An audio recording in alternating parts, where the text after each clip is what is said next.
everyone, this is Surayya, back with Purpose of Professional Media. Today I had the pleasure of sitting down with a legendary and iconic food systems entrepreneur in the international food space, Taylor Quinn. Taylor is a world traveler, foodie, global ambassador, and inspiration for anyone who wants to broaden their horizons and seek a life beyond what they thought was possible. From his work in Kenya building low-cost and sustainable food systems to his time in Haiti collaborating with the entrepreneurs on the ground there, he truly embodies what it means to be a student and traveler of the world.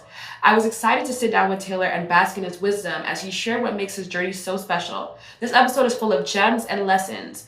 Let's get into it and learn more about Taylor's amazing passion for food and entrepreneurship and where it's taken him. Okay, everybody. Hello, this is Surayya from the Purpose of Professional. And today I want to say like a legend in the building, okay? Taylor Quinn is doing such amazing work. Honestly, like he's helping to feed the world. And I think that is such a powerful mission. He is a purposeful professional, and I'm really honored to have him today on the podcast. So Taylor, please introduce yourself to the people on the podcast. Sure. Thank you, Surayya, for the opportunity to share my story. And I feel honored to just be friends with someone as cool and incredible as yourself, who's such a powerful leader in the entrepreneurship space. And yeah, it's an honor to share a little bit about what I do and some of the lessons I've learned over the years. But in short, I'm Taylor Quinn. I am originally from Vancouver, Canada, so the west coast of Canada. Long story short, I've spent the last 8 years obsessed with researching, developing, and scaling up nutritious, tasty, low-cost food. Yeah. Oh my God. I remember, I want to take us back to like when I met you in Colorado. Like I remember meeting you and I remember thinking like, he's so cool. Cause somebody told me they're like, oh, you have to talk to Taylor. Like he's like doing this like crazy, like food entrepreneurship stuff. And I spoke to you and it's almost like your passion for what you did radiated off of you. Like there's some people, they do what they do and it's like, okay, you're a mission driven professional. I see you, but there's other people like they embody their work and their work almost is who they are. Like it shows up how they talk, how they move. And I really think that that's great. So that leads us into our first question. All the things that you do, right? You're helping to build these food systems. You're working in these emerging economies and markets. Like, how do you define your career? Like when people ask you, like, what do you do? What do you say? I would say like now I would say it's changed a lot over the years, as even just the industry that I work in has changed and the language that people use in the industry has changed, which is cool and interesting. I work to try to make food systems better is what I do. The way I do that changes a lot depending on the day. The people I work for, like I haven't really had a job in many years, and I think that's kind of been fun and keeps it dynamic. But yeah, my career is spent focusing on trying to make our food systems more equitable and just, and rooted in culture, and rooted in joy.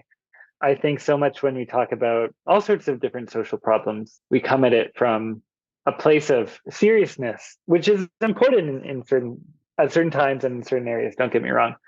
Yeah, I try to build food systems and work on food systems that are joyful and that are like where we can celebrate culture and tradition and family and all the reasons that people eat and all the reasons that people cook. And yeah, that's how would define my career. Yeah, no, that's amazing because I think I wanted to ask you that because I feel like entrepreneurs, especially social entrepreneurs, we go through this thing where like people are like, well, what do you do? Because you do so many things. But I love the fact that you talked about how like even what you've done has changed over time. Like the language has changed, but there's this overarching mission of like using food to empower communities, produce joy, provide opportunities. And I think that that's so amazing. If you don't mind me asking, why joy? Because usually we don't think of like, food in Africa and Haiti and, Ghana and these places that you're in. We don't think of joy. So like, why joy? Why joy? Food is fun to work on because people don't eat purely for nutrition or health or, vitamins and minerals. People eat for joy. They eat for pleasure. Just a few weeks ago, I was in Malawi with my team, Tanya and Nicole, and we spent, a while in this community, and it was a visit set up by our UN partner. So, I followed the protocol of asking people about the nutrition education they had received as part of this $110 million USAID project, or sorry, not $110 million project. We talked about nutrition education. And then finally, I was like, hey, you guys, what snacks do you like eating? And we ended up spending the next 45 minutes in rural Malawi talking about pleasure and talking about food as a source of pleasure. And the entire energy we were talking to about 60 members of this community, moms and kids primarily. The entire energy shifted as soon as we started talking about eating as a form of pleasure. People were laughing, people were silly, people were having fun. And before, we were very serious, talking about, yes, they had received this nutrition education, they understood what they were supposed to eat, they were trying to improve their children's lives. And then we were like, wait a second, actually, this is like, and the nutrition education they had received did not actually change their food, is the most important part of this, because the nutrition education was not at all rooted in culture, not at all rooted in their traditions, because those are important factors when we talk about food. Anyway, sorry, that was a bit of a convoluted answer, but joy, because luckily working in food, like, people eat for joy, not for health. Yeah. It's like in the order of priority, I would say. Mhm.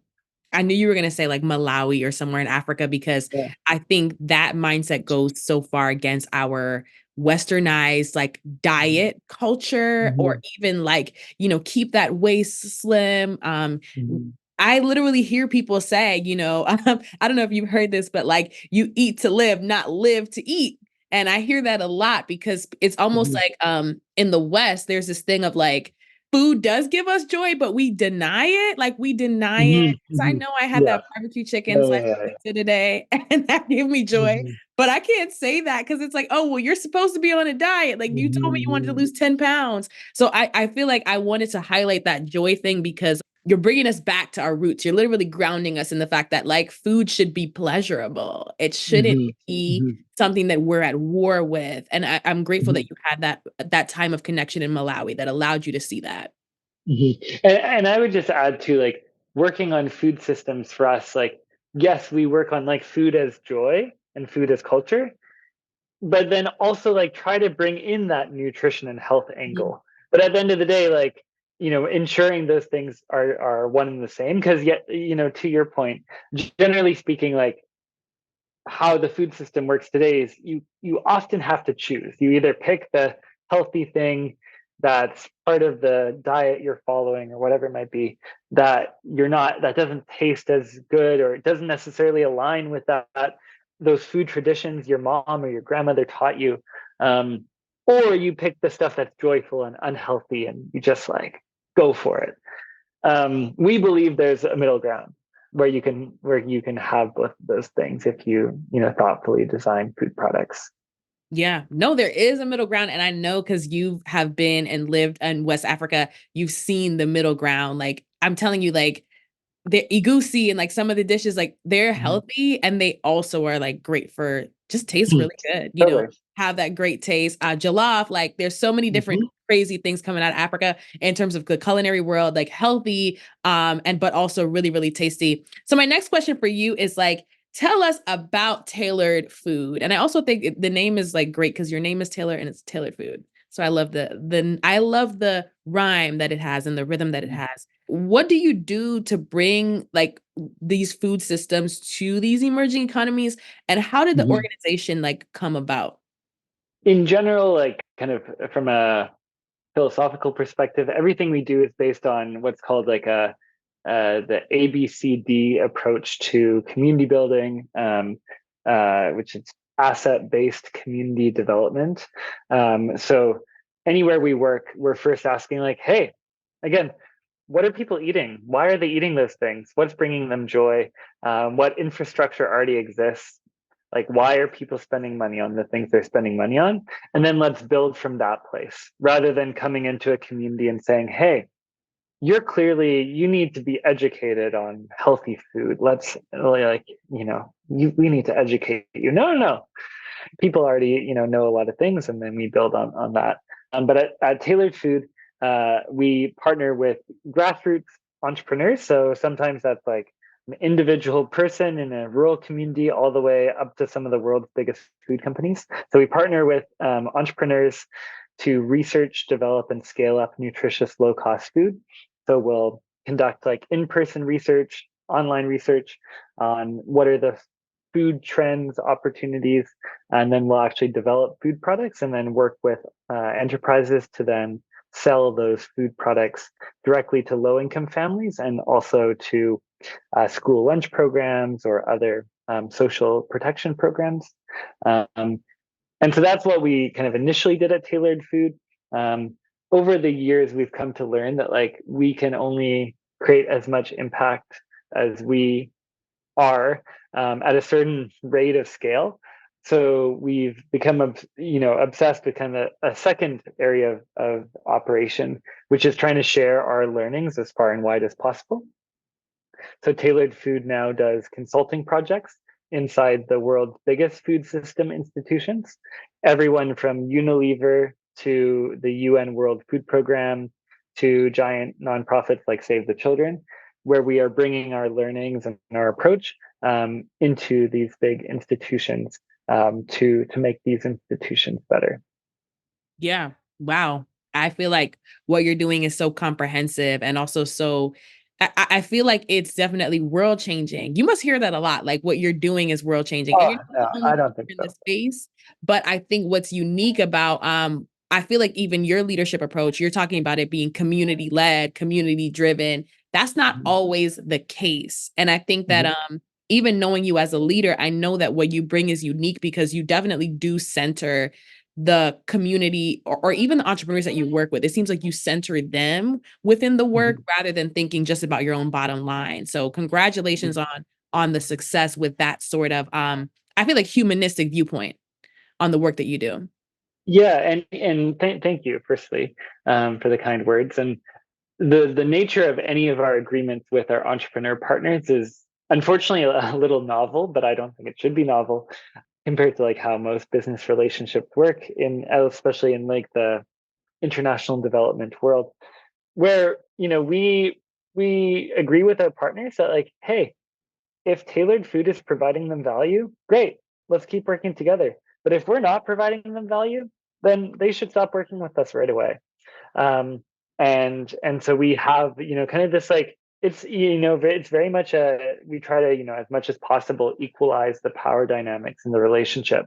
And so yeah, our partners can walk away from us at any time, and we can walk away from our partners too if they're not meeting their commitments and that we agree to. So therefore it creates a lot of accountability and kind of freedom to ensure that like we as a partner to our entrepreneurs, our team is like on the hook that like we need to make sure we're providing real value to our partners every month or every year. I really, really love that for a couple of reasons because I could only imagine how many organizations have tried maybe a similar model, but it ended up exploitative. And I Mhm. think sometimes there's this understanding of the big guy coming in and taking the small guy. Traditionally, especially in like farming based economies, Mhm, that's mhm, happened a lot. mhm, So I know that the work that you all are doing, hopefully, you talked about like the Unilevers and like, other bigger organizations are taking notice and continue to take mhm, notice because I think a lot of what you're doing in these other markets and geographies can also apply to what's happening in the US as well. So hopefully they are taking notice and also learning from that. So I'm curious like about your upbringing and like what first drove that interest in food. So I know you're from Canada. You're from up north. You're from up north. So what did your upbringing in Vancouver like teach you about culture and food? Like what values did it instill in you? What did you learn that maybe you agree with or didn't agree with? I'd love to hear some of that. mhm. I feel like I grew up as a Caucasian man in a middle to upper class community. My family was kind of firmly middle to upper class in the context of like a overall wealthy city. So relative to people outside of Vancouver, very, very well off. But in the context of Vancouver, middle to upper class, I grew up like with a very kind of classic, like English colonialist in Canada for a few generation kind of, you know, food culture at home, very much like a meat and potatoes type of diet, or pasta nights or pizza nights, things like that. But the cool thing about growing up in Vancouver, where I did, is that Vancouver is, quite a diverse city. Caucasian students at my high school, for example, were maybe 45%. And so Vancouver is really a hub for immigrants primarily from Asia. So I grew up eating Korean food and eating Japanese food and eating Chinese food, eating Indian food from different parts of India, eating Pakistani food. And that like really exposed me to, different types of cuisine. But in general, it wasn't until I started kind of getting out of my bubble of Vancouver that I really got more immersed in food and cultures of food and its like meaning for culture in other places.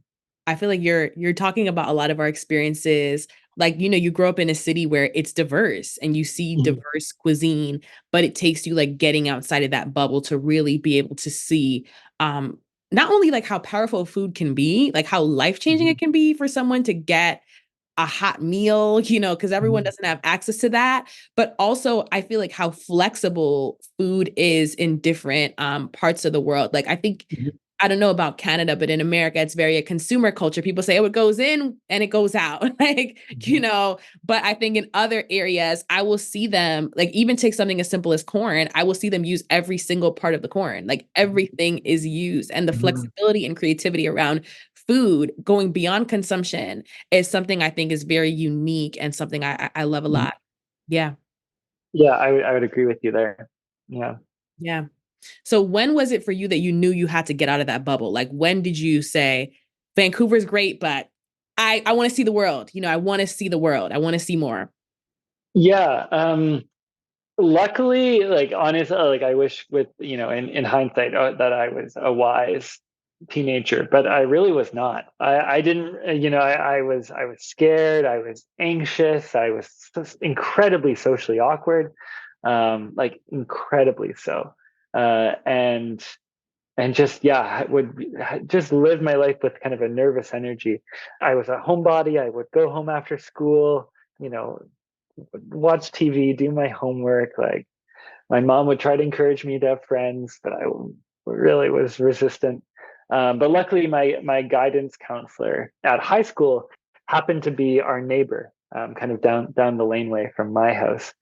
So she got to know me on a more personal level just because we were neighbors.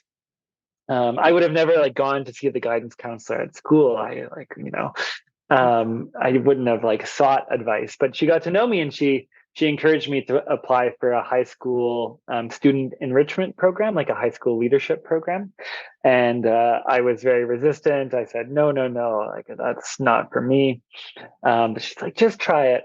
And so I applied for a high school leadership program that was in Ontario, so like outside of Toronto, in Eastern Canada, so like a 5 hour flight away from Vancouver, where I'm from. And so I went and I did this week long program, a 5 hour flight away from home. And in short, I just thrived and I loved it. And I found away from my home community, I could very much like redefine myself and show up as like the person I wanted to be. And there wasn't like norms and expectations around who I had been. Um, and and there was something about that I just loved, that I could like, you kind of had a fresh start. And so that kind of quickly snowballed. That one high school leadership program that my guidance counselor kind of somewhat forced me to apply for against my better judgment. In short, my guidance counselor was right, and I loved it, and pretty quickly um, ended up spending like my last 2 summers of high school in East Africa, finding different volunteer engagements, and in short, just kind of started leading a life of being on the road. And now at 31, a couple of years later, I still try my best to lead a life where I am constantly trying to have like really human experiences in different cultures, whether that's like in my own hometown of Vancouver, but just like going to communities and in spaces that like I typically wouldn't hang out in, or well elsewhere. Yeah, no, that is a powerful story. I did not know that you were going to take it there to like literally how I feel like a lot of us have experiences of like everybody expects me to be this way, so I get locked into this pattern. And one of the Mhm. wonderful things about travel that, you know, your story really highlights is that it allows us to step outside of our usual context and Mhm. oftentimes open us up to expressing the parts of ourselves that other people didn't see in us. So Mhm. while they might have seen like, you know, Taylor just goes home and I can't even imagine you were like that because you seem to be and you are like a traveler and a lover of Mhm. people. Oh But yeah. it just shows you that like when we're not in the right environment for those traits to come out, sometimes they don't come out. Mhm. And yeah, what do you think about that? Like what do you think about how the your environment changing affected how you developed? Yeah, in new environments, not only like do new traits come out, but like we can also experiment. And I think like so much of like if you stay like only like within maybe an environment that's like really feels safe and comfortable, like you can, but maybe you have a curiosity, but you maybe can't necessarily express that curiosity, whether it's like a new side of your personality, whether it's like a curiosity for like a new area of interest, like a new hobby. You may not have the time or capacity to explore those curiosities. Yeah, I think getting out of your home environment, again, that can even be within, like, it doesn't have to mean getting on a plane. Like, that can even just be in a new neighborhood in your home city where people don't know you. And just like going into a coffee shop, maybe you go into the coffee shop and you like show up in the coffee shop with and order a coffee with an accent, or like, it can be as like silly and fun as like, just like trying out new things. Or you show up in the coffee shop and you show up and like, try to just be like the kindest human. Maybe you've reflected and you're like, hey, I could be like kinder, and you show up in a coffee shop and you like order your drink with like the most kindness you can muster, and like try that on, see how it feels. I love that. I really love that. And you said the number 31. And I think that even at that age, so many people have like, that's a young age. That is a young age. That is super young compared to, I mean, if the average lifespan is over 70, that's a young age. But even at that young age, I will see people say, you know, I am who I am. And I just say I'm who I am. And like, I'm settled in who Mhm. I am. And I'm not living anywhere else. I've planned out my life. I've kind of like cut off discovery because I Mhm. just need everything to make sense. And society always tells us, like, okay, well, maybe your teens and your 20s are for exploring, but your 30s Mhm. is like to get serious, lock down, da da da da. So, And I always think like every day you're here to explore. But I think that like you said, like even going into a coffee shop and like having a crazy accent, like there's some people I know who would never do that because it's like, it's just not who I am. It's not who I am. Like, what do you say to people who, you know, I think your life embodies so much exploration and discovery. What would you say to people who feel like, hey, like I'm 30, I'm 31, mhm. I'm just locked into this path. This is who I am. I'm not changing. Yeah, I think like first and foremost, like if you don't want to change, then like that's cool and that's amazing, and like you gotta respect like where you're at. Like change is not necessary, I would say, first and foremost. But for those that are like curious by it, um, again, just like do something different in your daily routine today. I think it's easy to like try to be like, oh, well, I'm going to quit my job, or I'm going to like leave this relationship, or I'm going to like move to this foreign country. Like, hey, like when you're like on your way to work today, Mm. like in an interaction with your partner, just like try to just do one thing a little bit differently and just try that on, see how it feels. And then like maybe kind of go from there.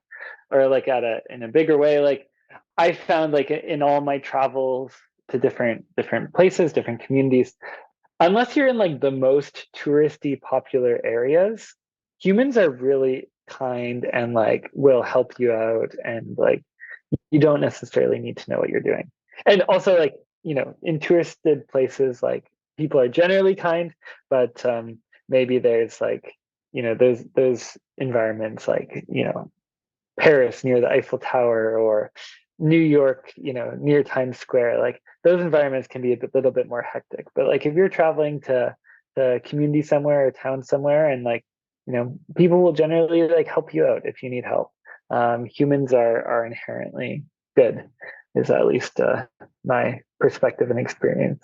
Yeah, no, I love that humans are inherently good. So speaking of change, right? So we've been talking a lot about like change, exploration.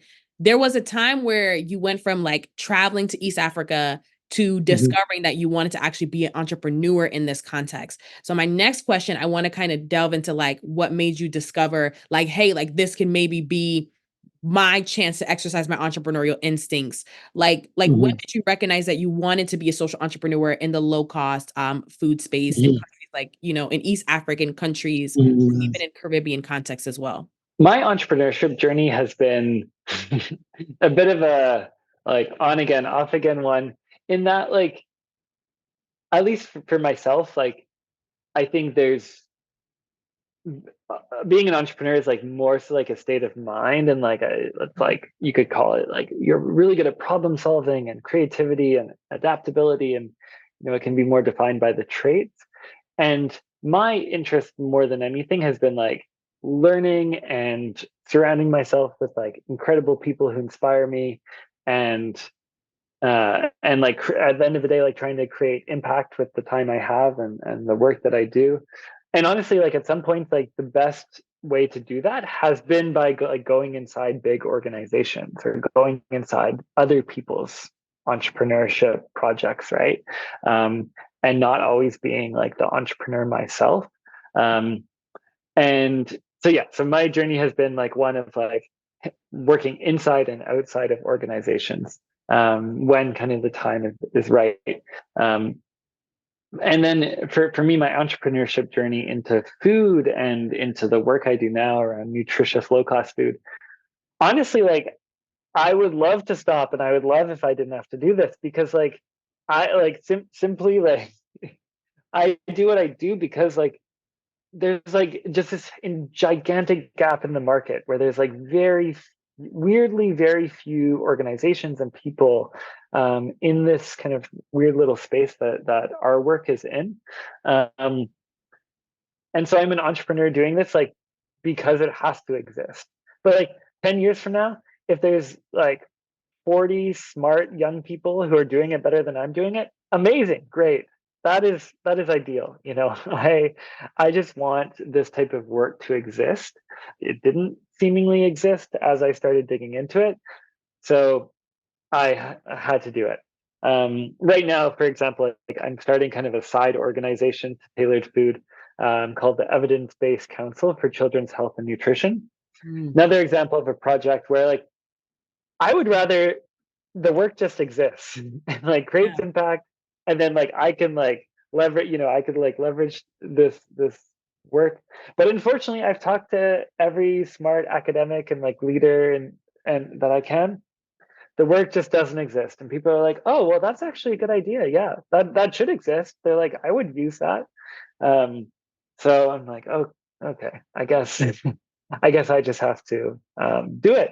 And that's like, I think entrepreneurship can like, there can be like two different tracks, right? Like some people, like no matter what the topic, like they are just like bona fide, like every bone in their body, like they are just an entrepreneur, no matter the topic. Mm, And others, I think, like are more topic obsessed, and then it's like whatever the means to like achieve that specific um, type of impact, like they'll do it, whether inside or outside. So I'd say I'm more on like the topic side. But over the years, like I feel very comfortable being an entrepreneur. In many ways, like that's easier for me than working inside like a big organization. yeah, I understand what you're saying. I feel like your answer like highlights to a couple of things, but also the importance of like entrepreneurship as well, Mhm. being Yeah. seen as entrepreneurship, because honestly, like it's a mindset. I agree with you. It is a Mhm. mindset. And no matter whether or not you are a founder and CEO, or you have a huge NGO, or you have a nonprofit social enterprise, whatever, like you said, I think it's the ideas that drive us. Or it really is the obsession that drives us. And I think that answer Mhm. highlights your humility, because you know those entrepreneurs that did it because they just wanted to say that they were an entrepreneur and they wanted to have employees and they wanted to be, bigger than everybody Mhm. else or wealthier than everybody else. But I think the most special social entrepreneurs, especially, are those who have a topic or something that they are obsessed with, because that Mhm. makes it easier to deal with the inevitable like ups and downs of the work, especially when you're working in like, the legal context. You can think of the legalities of the work. You can think Mhm. of the systemic struggles inherent in the type of work that oftentimes a lot of entrepreneurs take on, specifically those working with the social good in mind. So I think that's wonderful that you think that way, because I encounter the opposite a lot of, like, I would say like an ego driven entrepreneur. Like, Mhm. I just want to be an entrepreneur. I just want to be an entrepreneur versus like, Totally. what do you care about? What do you care about deeply? Mhm. Yeah, and I think like part of like there's definitely a in the last maybe 10, 15 years, like somewhat of like a glamorization or a like entrepreneurs in at least in North American society like are often is like a form of celebrity, right? Mm. The most like well-known entrepreneurs. So it's definitely seen as like glamorous, kind of high social status around it, or they can be at least. Yeah, no, they're definitely. I mean, you probably know, like, they're cult celebrities who are they Mhm. get to that status because of entrepreneurship. And yeah, that's an ego-driven entrepreneurship. But at the end of the day, I think you talked about something that I think all entrepreneurs share is the desire to create value. Creating Mhm. value is so important. So I want to know, like, so you went from like understanding that, hey, like, you have this obsession with food in Mhm. this context, like, but what made you decide that you wanted to work across the world, like you really wanted the world to be your landscape, especially coming from Canada, which, Yeah. it's a great Yeah. country, it's so cushy. Like, what made you want to work across the world with this? Again, like, yeah, yeah. My answer is like, I don't. Like, I would Oh. love if like I don't have to. But like it's a long story, but in short, I had this one meeting in Liberia, blew my mind that like kids were dying of malnutrition, even though their families were spending 60% of their income on food. Like people were not poor. People were just the food system was just like not giving them what they needed. So I started working on that in the context of Liberia. And I was 23. I didn't know much of anything. And I was only planning to work in Liberia. I never didn't have big global ambitions. And I started going to conferences to try to learn from and find mentors to like, as I built this nutritious, low cost food business in Liberia. It's like, oh, I'm going to go to a couple conferences, like try to find mentors. And I went to conferences and was like weirdly lonely. Like there wasn't people working on this. Mm. And I would meet people at conferences and they would say, oh, this is interesting. Can you come to this other country and help us like think about a similar thing there? And I said at the time, like, no, no, no, like I just am doing my little thing over here. Like I'm here to learn from others. And then like, I guess at a certain point in an entrepreneur's journey, I feel like sometimes you like kind of look over both your shoulders and you're like, shit, I guess like, like I need to take myself seriously here. And like, I have something of value that like, or I've been learning things of value that could have a real impact. In other contexts so long story short, I finally started saying yes to the the requests like to do projects in other places and contexts. And yeah, nowadays, we yes, tailored food, we operate in 20 countries around the world, even though we have a tiny little team of a handful of people. But and we work way above like we should not be getting contracts with UNICEF and the World Bank and these stakeholders. Like it's very ridiculous, to be honest. I don't really have world conquering ambitions. Like my goal more than anything is to like get to a point where like the type of work we do is just normal. That like Mm. every food company makes products that are nutritious and low cost. Obviously, like that's how the food system should work, right? Yeah. Yeah. Um, every nonprofit designs based on cultural relevance and what people want to eat. Obviously, right? Like Yeah. I don't think what we do should be.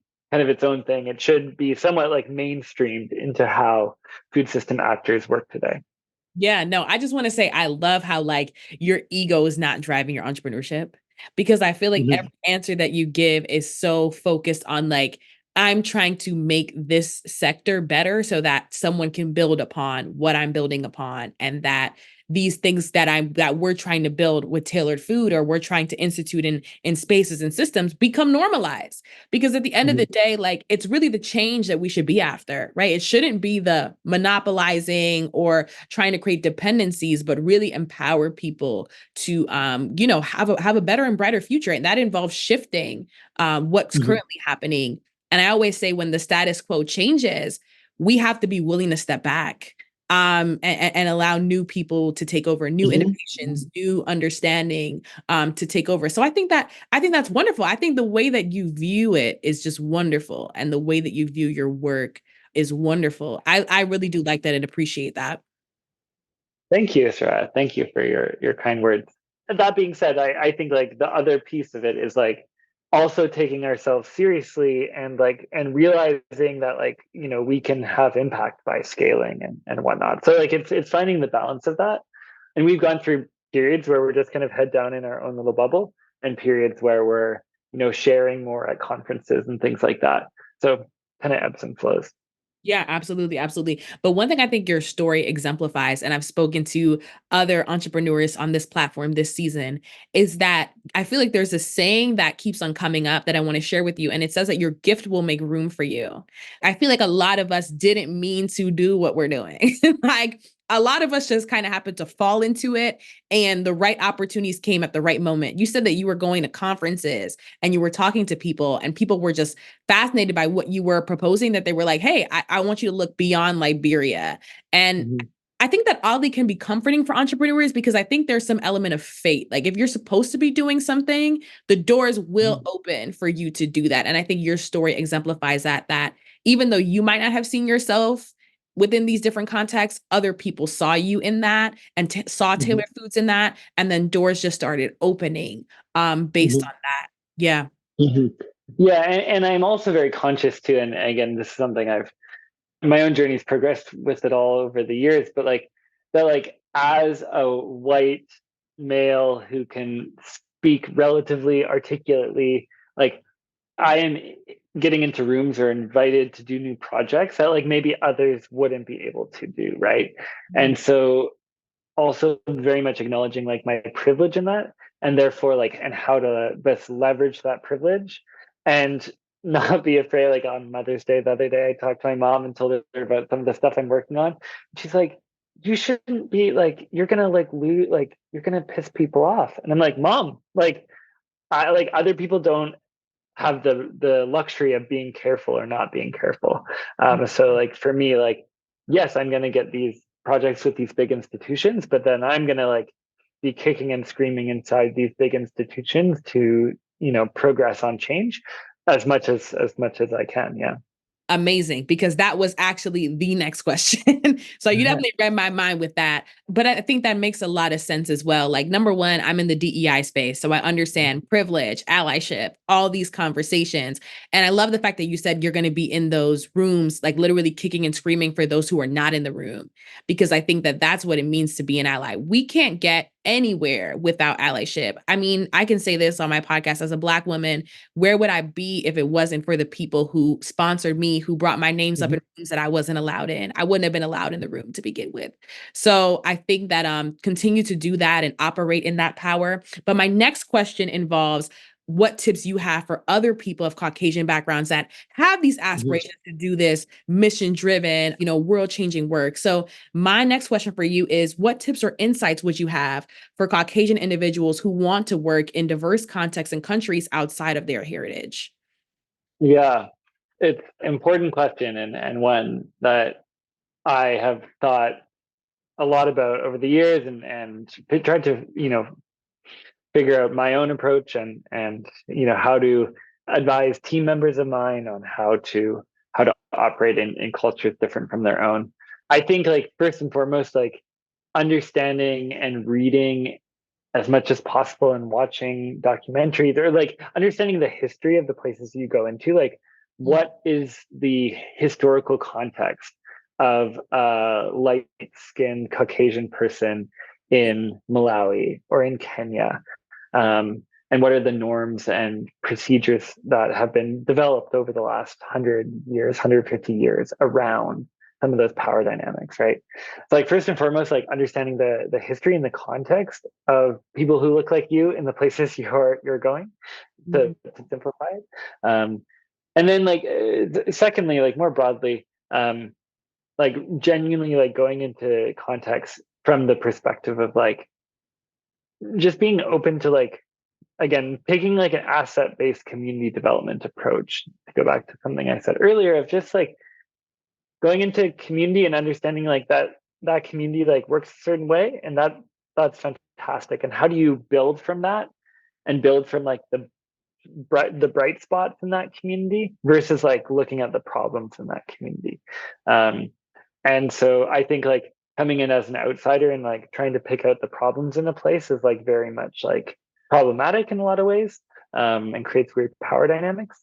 And so for me, in any of the projects I'm working on, even like in Haiti or Somalia that are like really challenging contexts, from a security situation, from a poverty perspective, from a malnutrition perspective, it's like, hey, what's working really well in these communities, and how do we like build on that?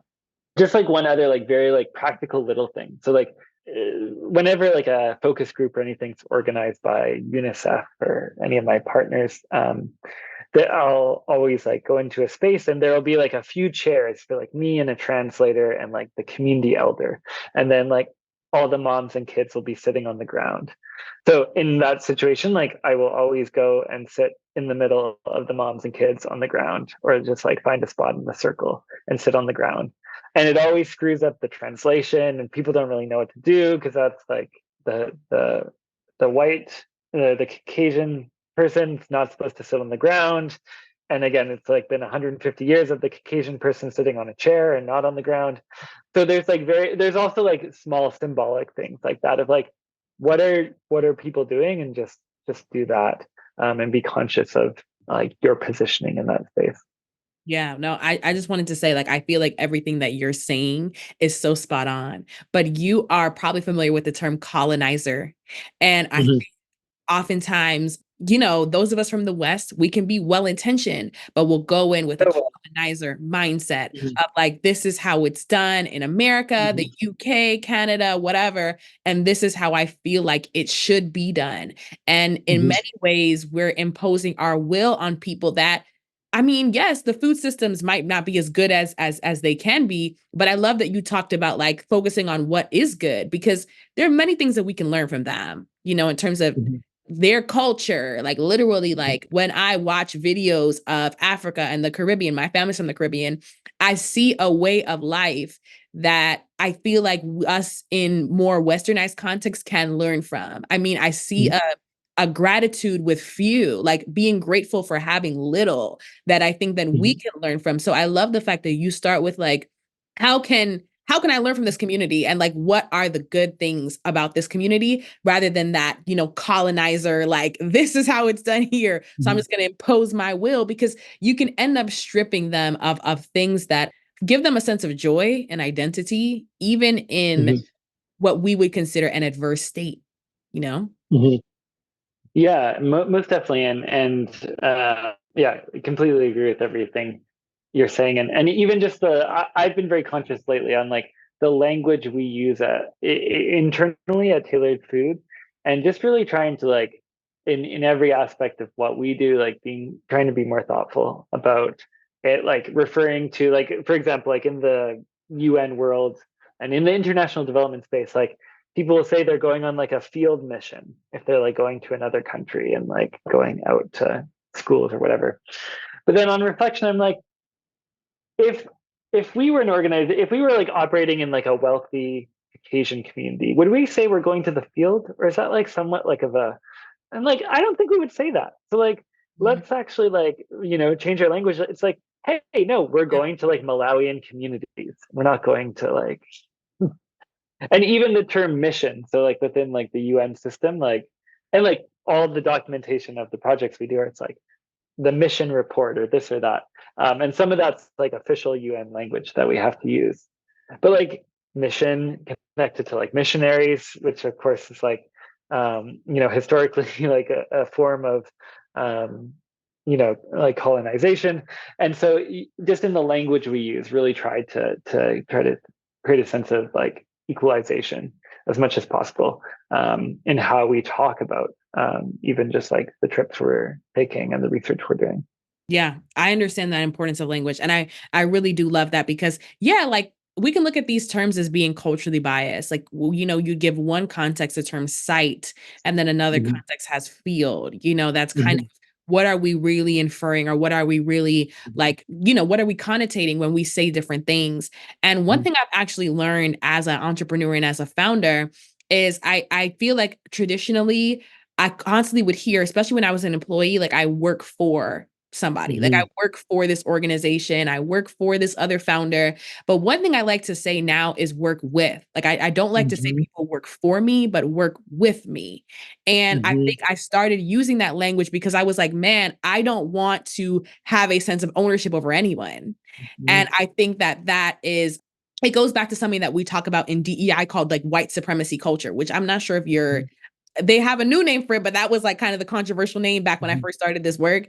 And basically, it's like, it's the either or thinking. It's the black and white. It's like mhm, the, okay, you must work for me. You can't work with me. Like there's this thing of somebody having to be on top, another person mhm. having to be on the bottom. And what you're talking about really, it brings back remnants and memories of me even evaluating my own language as a black woman. Like, am I perpetuating cycles of that, abuse disenfranchised people, or even create the same hierarchies of power that I'm supposed to be fighting against, or I'm supposed Yeah. to be centralizing. So I love that. Thank you for that. Yeah. Yeah. No. And thank you for sharing.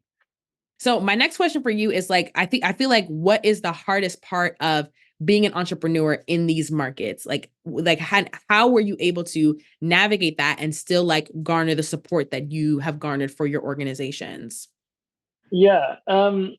I think like it just inherently like this the work is really hard. If it wasn't hard, like a lot of other people probably be doing it. Um, it's hard and the markets are complex and things go wrong all the time. And so I think, yeah, like the just the complexity and kind of some of the human challenges, like HR challenges, people leaving for like justifiable reasons, but like say there's like a family crisis or whatnot, or like political instability or security challenges.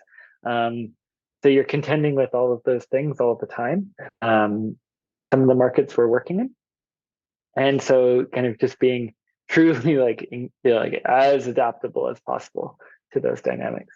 Yeah, no, I love that. I love that. And I think that makes a lot of sense too.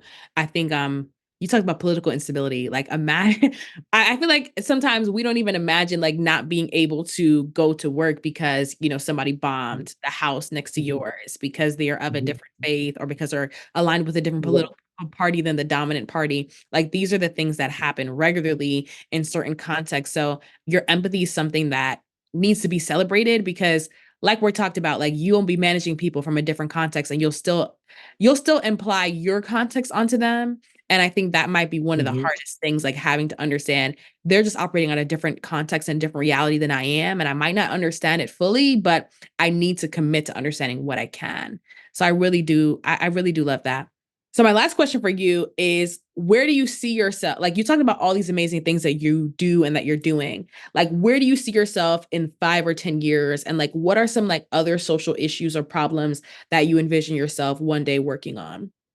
yeah, I see myself in the like 5 or 10 years, like hopefully doing similar work that I'm doing today. Like I don't, I think even like the obviously like goals are good and stuff. But I think like the inherent need to like grow is very much like a somewhat like a capitalist idea, right? That we need to be like constantly like growing every year. Um, hopefully, tailored food is like continuing to do good work. Hopefully, I'm not super involved because I've done a good enough job of like, you know, bringing up other people to be able to run things, and hopefully, I'm spending my time working on like exciting, really hard problems, both in this food space, but also maybe in other sectors, healthcare, education, whatnot, and continuing to like have more and more flexibility in my time, so that like I can also prioritize like things outside of work, like family, my girlfriend, my dog, and my own mental health, like all of those things that are as important as like the work stuff too. Yeah, absolutely. Because it's all about being well rounded and making sure that you have a rich and fulfilling life. I always say, like, if you're saving the world, don't forget to save yourself as well. Yeah, that answer Well makes said. a lot of sense. That answer makes a lot of sense. And it's also something that I feel like I needed to hear too, because when I think of like where I see myself in 5 and 10 years, like you, I see myself working across sectors. And people would say, like, well, that's, Mhm. that's ambitious. I feel like the skill sets that many of us have developed can be applied to different sectors.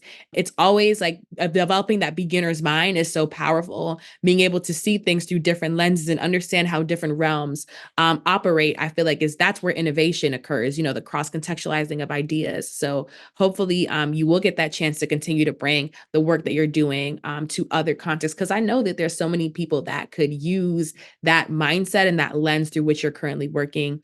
And then the last thing that I think really jumped out to me that you said is just the importance of like understanding that we're in the position that we're in for a temporary time, honestly, and that we need to make sure that we are that we have exciting lives, that we're actually doing things, that we're actually evolving beyond the capitalist construct of like, I need to continue to make sure my company grows. Because like, how many people their company grew but they didn't grow? Like your company Totally. grew but you didn't. Your company is doing well but you're floundering. Like I always say, Yeah. the company's flourishing, you're floundering. And sometimes we don't understand that. So I love the fact that you're reminding us like bigger, better, more money isn't always what's best for you. And you should Mhm. understand that yes, there's a greater good in mind. And yes, like profitability, it gives us the time and the power to do things that we couldn't do before. When we make more money, we can do more. But at the same time, I don't think making more money can make us be more, you know? Mhm. And I think like Mhm. separating that do from that be is always so hard, especially for those of us who are like super like, we want to be more, but the money can't make us be more. So thank you for giving us that reminder. Mhm. Yeah, well said. Wow, you're inspiring me over here. Yeah. Mm. All right. So we're done with this episode. Thank you so much, Taylor, for your time. I really enjoyed talking to you about your journey with tailored foods. And I feel like this episode was just so wholesome. Like this episode, this episode tastes like some granola and graham crackers. I feel like this was wholesome. This was food for the soul. It's giving me chicken Yeah. soup for the soul vibes. I really did enjoy this. Thank you so much. Is there anything that you want to say to the audience that's like you didn't get a chance to say that you'd love to leave us with? Any words of wisdom? I would say like if you're gonna work in the food space, it's really been cool to see that like it's not only possible, but like it's genuinely profitable to make nutritious, culturally relevant, tasty food and sell it to lower income people. There's like a sustainable business model there, and that's been really cool to see in so many different countries. Yeah. Yeah, absolutely. And we will definitely provide links to your work, the amazing work that you're Oh, doing. thank And you. I'm excited for people to learn more and also get involved in the food space. Because yes, food is Mhm. more than flipping burgers. Okay. There's so Mhm. much that you can do Mhm. within food. And it's the one thing that I think brings us all together. So why not be Mhm. an innovator in that space? Mhm. All Mhm. right. So y'all, this is Thank you, Surayya, Sarah. Service Professional, and we're out. Take care. All Thank right. you. Hey everyone, Taylor said so many things during this episode that provided me with food for thought, pun intended, long after it ended. From humbly understanding his privilege to decentering himself in the work he does with subsistence farmers and entrepreneurs, Taylor's life is a masterclass in servant leadership and its power to transform your life. Who would have thought that this shy kid from Canada would become the leader and world changer he is today? His story proves that when you take a leap of faith, find a problem that you're passionate about solving, and immerse yourself in it, there is nothing but positive things that can come from that. Yes, entrepreneurship isn't always driven by a desire to lead. In fact, the best entrepreneurs are often passionate about the problem that they are solving above anything else. Taylor exemplifies this fully. Taylor, thank you for blessing us with your inspirational story. Anyway, this is Surayya, and we're out with the podcast for the people, your career, and the culture. Bye.